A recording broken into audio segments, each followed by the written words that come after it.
Salt va viure un cap de setmana ple de tradició i cultura popular amb la 27a Fira Internacional del Cistell.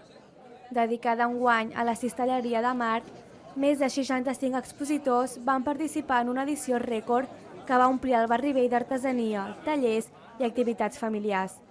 Durant el matí de diumenge hi van passar unes 3.000 persones i s'esperava arribar a les 5.000 al tancament de la fira.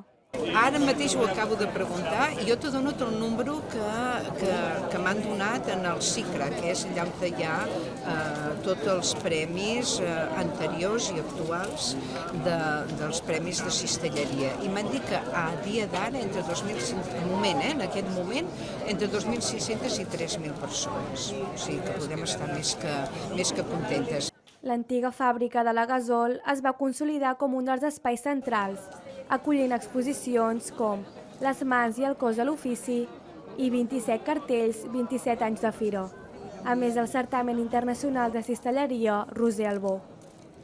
Una de les grans atraccions va ser la creació col·lectiva Bring the Main, 5 dits gegants de vímet que simbolitzaven la força i la unió de l'artesania.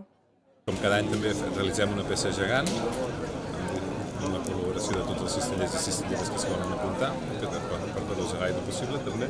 Estan fent una mà gegant, un de vímet que agafa la mà, i també hi ha tallers de peixets i altres activitats.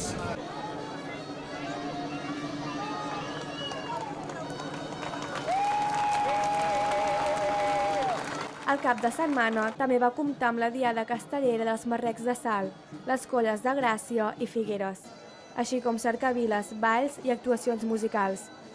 Amb activitats com els tallers internacionals de cistelleria i la participació del Girona Urban Sketchers, la fira reafirma Salt com a capital de l'artesania i punt de trobada entre tradició i creativitat.